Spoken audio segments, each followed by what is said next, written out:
Primary auxiliary verb के आखिरी part में हम आपको आज बताएंगे डू, डज, डिड और डूइंग का एक्सप्रेशंस कि डू, डज, डिड और डूइंग का जो है इस्तेमाल आप प्रिंसिपल वर्ब या प्राइमरी ऑक्सिलरी वर्ब के रूप में जो है किस प्रकार से करते हैं। मैं हूं शशिकांत राय और आप देख रहे हैं YouTube channel TET fact academy. तो आइए शुरू करते हैं अपना आज का वीडियो प्रिंसिपल वर्ब और प्राइमरी ऑक्सिलरी वर्ब के रूप में डू, डज, डिड और डूइंग का इस्तेमाल। आइए पहले देखेंगे हम लोग जो है बेसिक कॉन्सेप्ट इसका क्या है, यानी कि बेसिक इंट्रोडक्शन देख लेते हैं डू, डज, डिड और डूइंग का। ठीक है, तो आइए देखते हैं। डू के जो है पार्ट्स हैं, कितने हैं? डू है, डज है, डिड है, डन है और डूइंग है। ठीक है, ये जो है वर्ब की जो है एक रूप है, क्रियाओं के एक रूप है। ठीक है, फिर आते हैं इसका यूज देखते हैं। डू का जो इस्तेमाल होता है वो आई, वी, यू, दे के साथ होता है, क्योंकि डू जो है क्या होता है, वो प्लूरल होता है, बहुवचन होता है। ठीक है, तो जब डू बहुवचन होगा तो सिर्फ इन पर्सन के साथ में जो है डू का इस्तेमाल किया जाता है। ठीक है, और अगर डज जो है सिंगुलर होता है तो इसका इस्तेमाल सिंगुलर के साथ किया जाता है, singular person, he, she, it या प्रॉपर नाउन। प्रॉपर नाउन का मतलब किसी व्यक्ति का नाम। ठीक है, तो डज का इस्तेमाल जो है पर्सन जो है करते हैं किसके साथ, कौन से पर्सन? सिंगुलर पर्सन के साथ में, ही, सी, इट और प्रॉपर नाउन के साथ में। ठीक है, डिड, डन और डूइंग, डिड, डन और डूइंग इनका इस्तेमाल करते हैं हम लोग आई, वी, यू, दे, ही, सी, यानी कि सारे पर्सन्स के साथ में करते हैं, चाहे वो सिंगुलर है और चाहे वो प्लूरल हो। ठीक है, डू का जो है बेसिक अर्थ क्या होता है? करना या करो। ठीक है, अब देख लेते हैं जरा इनका जो है टेंस में इस्तेमाल कैसे किया जाता है। ठीक है, टेंस में इस्तेमाल, तो ये डू है और डज है। डू और डज का इस्तेमाल जो है प्रेजेंट टेंस में किया जाता है। ठीक है, डू और डज का इस्तेमाल जो है किस में किया जाता है? प्रेजेंट टेंस, यानी कि वर्तमान काल में किया जाता है। डिड का जो इस्तेमाल होता है वो किस में किया जाता है? पास्ट टेंस में किया जाता है, यानी कि भूतकाल में किया जाता है।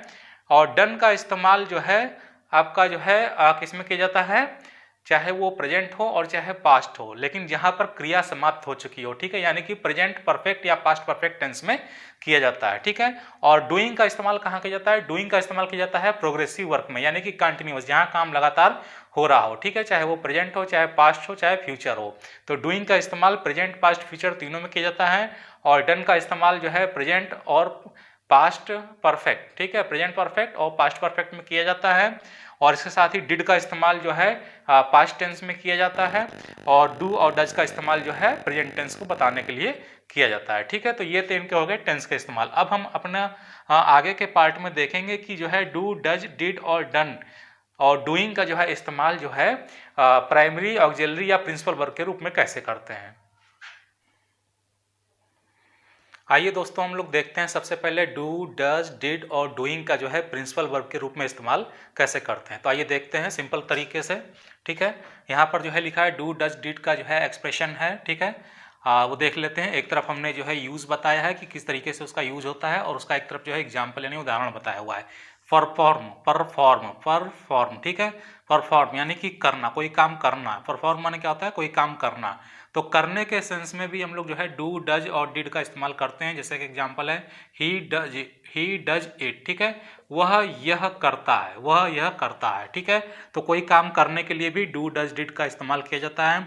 निगेटिव सेंटेंस यानी नकारात्मक वाक्य बनाने के लिए भी डू, डज, डिड का इस्तेमाल किया जाता है। जैसे he does not do it, वह यह नहीं करता है। ठीक है, ये जो है इसमें दो बार जो है डज और डू आया है, तो देखिए यहाँ पे समझ लीजिए थोड़ा सा। पहला जो डज आया है और जो यहाँ पे जो डू आया है, दोनों में फर्क क्या है? ये जो है आपका क्या है? प्राइमरी ऑक्सिलरी है। ठीक है, ये क्या है? प्राइमरी ऑक्सिलरी वर्ब है, यानी कि ये सहायक क्रिया है, आप इसे हेल्पिंग वर्ब कह सकते हैं। और यहाँ पे जो डू आया है वो क्या है? वो प्रिंसिपल वर्ब है। ठीक है, प्रिंसिपल वर्ब का मतलब क्या होता है? मुख्य क्रिया। प्रिंसिपल वर्ब का मतलब क्या होता है? मुख्य क्रिया। ठीक है, तो हम अपने पूरे वीडियो में जो है यही समझने का प्रयास कर रहे हैं कि प्राइमरी ऑक्सिलरी वर्ब में जो is, are, am, has, have, had, having, do, did, does, ठीक है, डन, ये जितने भी जो है प्राइमरी ऑक्सिलरीज हैं जिनका साधारणतः हम लोग इस्तेमाल करते हैं हेल्पिंग वर्ब के रूप में, तो वो पूरी तरीके से गलत है। क्योंकि सेंटेंस में जब भी इनका इस्तेमाल होता है तो ये दो सेंस में होता है।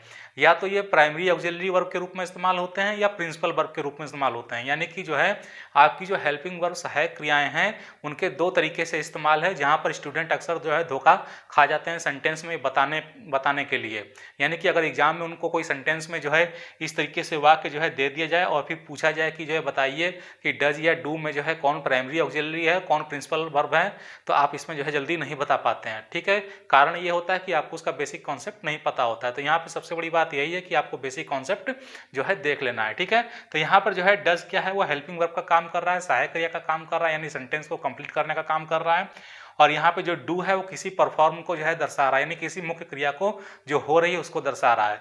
तो डज क्या होती है, हेल्पिंग वर्ब होती है या प्राइमरी ऑक्सिलरी वर्ब कहलाती है, और डू क्या होती है, वो प्रिंसिपल वर्ब कहलाती है। तो यहाँ पर जो इस्तेमाल हम देख रहे हैं अभी प्रिंसिपल वर्ब के रूप में देख रहे हैं। ठीक है, आइए निगेटिव सेंटेंस देखते हैं। तो निगेटिव सेंटेंस में ध्यान रखिएगा, हमेशा क्या होता है जो डज है या डू है इनका इस्तेमाल है वो देख लेना होता है।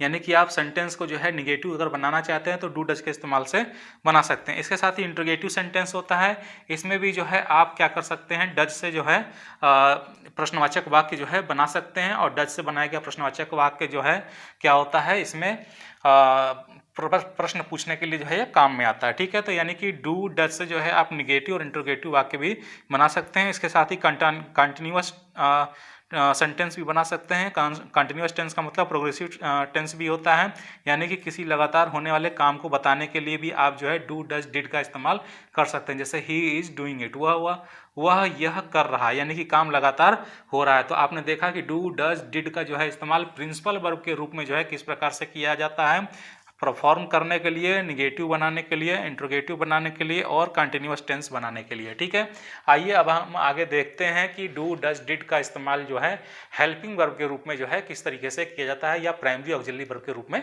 किस तरह से किया जाता है। तो दोस्तों आइए अब देखते हैं डू डज डिड और डूइंग का इस्तेमाल जो है ऑक्सिलरी वर्ब के रूप में कैसे किया जाता है। तो वही हमने सिस्टम अपनाया है, एक तरफ जो है इस्तेमाल दे दिया है कि कैसे इस्तेमाल किया जाता है और एक तरफ उसका उदाहरण लिख दिया गया है। आइए देखते हैं। पहला है मेन वर्ब की पुनरावृत्ति रोकने के लिए।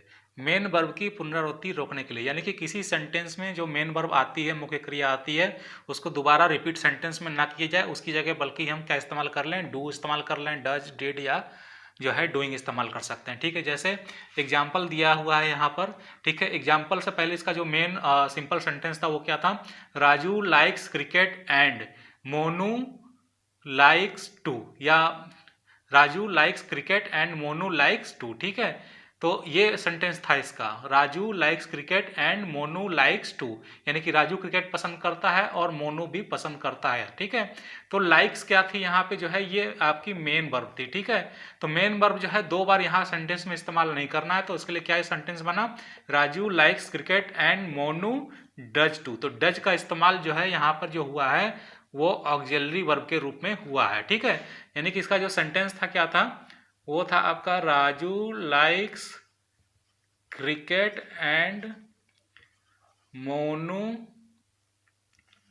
लाइक्स टू, ये था। ठीक है, तो लाइक और लाइक दो बार यहाँ पर जो है मेन वर्ब का इस्तेमाल हो रहा था। तो सेंटेंस में आप एक बार जो है मेन वर्ब का इस्तेमाल करते हैं और दूसरी बार अगर हटाना चाहते हैं तो वहाँ पे आप डज का इस्तेमाल जो है ऑक्सिलरी वर्ब के रूप में कर सकते हैं। कहने का मतलब ये था कि मेन वर्ब की पुनरावृत्ति रोकने के लिए डज का जो है इस्तेमाल यहाँ पर सेंटेंस में जो है किया गया है। ठीक है, दूसरा है शॉर्ट आंसर के लिए, यानी कि संक्षिप्त उत्तर देने के लिए सहमति के रूप में भी करते हैं, यस आई डू।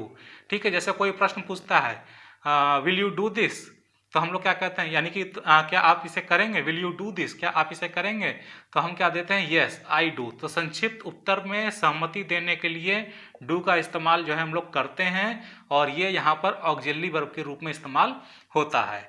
इसी तरीके से शॉर्ट आंसर की असहमति के लिए होता है, आप कह सकते हैं कि नो आई डोंट। ठीक है, तो डोंट का यानी डू नॉट का इस्तेमाल यहाँ पे ऑक्सिलरी वर्ब के रूप में हुआ है, न कि ये प्रिंसिपल वर्ब है, ये ध्यान रखिएगा। ठीक है, इसी तरीके से चौथा है अफर्मेटिव सेंटेंस के वर्ब को इम्फेटिक बनाने के लिए। अफर्मेटिव सेंटेंस यानी साधारण वाक्य, अफर्मेटिव सेंटेंस यानी कि साधारण वाक्य को क्या करते हैं, इम्फेटिक बनाने के लिए, यानी जोरदार। जोरदार का मतलब होता है प्रभावशाली, प्रभावशाली बनाना, ठीक है। प्रभावशाली बनाने का मतलब कि ज़्यादा जोर देके कोई चीज़ अपना काम करवाना या बात मनवाना, ठीक है। तो अफर्मेटिव सेंटेंस के वर्ब को एम्फेटिक बनाने के लिए भी हम लोग डू, डज या डिड का इस्तेमाल करते हैं। जैसे यू गो देयर, तुम वहाँ जाओ, तो ये अफर्मेटिव एक साधारण वाक्य है। लेकिन अगर आप इसको जोर देके ज़बरदस्ती काम करवाना चाहते हैं या जोर देके कहना चाहते हैं तो आप क्या कहेंगे, यू डू गो देयर, तुम वहाँ जरूर जाओ, ठीक है।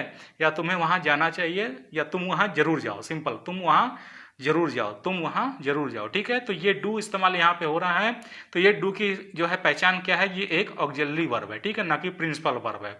और इसका इस्तेमाल यहाँ पर जो है किसके रूप में हो रहा है, अफर्मेटिव सेंटेंस को एम्फेटिक बनाने के लिए, ठीक है। फिर आइए देखते हैं रिक्वेस्ट या इनविटेशन को ज़्यादा स्वीकार करने वाला, यानी कि आप कोई रिक्वेस्ट कर रहे हैं, प्रार्थना कर रहे हैं, या इनविटेशन आया है, कोई आमंत्रण आया है, उसको आप ज़्यादा या मजबूती से जो है स्वीकार कराना चाहते हैं, तो आप क्या कर सकते हैं, डू, डज, डिड का इस्तेमाल कर सकते हैं या ऑक्सिलरी वर्ब का इस्तेमाल कर सकते हैं। जैसे ये एक साधारण सेंटेंस है, कम विथ अस, हमारे साथ आओ, कम विथ अस, हमारे साथ आओ। और जोर देके कहने के लिए कहना होगा तो कैसे कहेंगे, डू कम विथ अस, तुम हमारे साथ आओ, ठीक है। डू कम विथ अस, यहाँ पे क्या हो रहा है कि जोर देके बोला जा रहा है, ठीक है, जोर देके बोला जा रहा है। और यहाँ पे क्या है, साधारण तरीके से बोला जा रहा है, ठीक है। तो ये दोनों में अंतर है। और यहाँ पे जो डू का इस्तेमाल हुआ है वो कोई इंट्रोगेटिव के रूप में नहीं हुआ है, वो क्या हुआ है, ऑक्सिलरी वर्ब के रूप में इस्तेमाल हुआ है, ठीक है।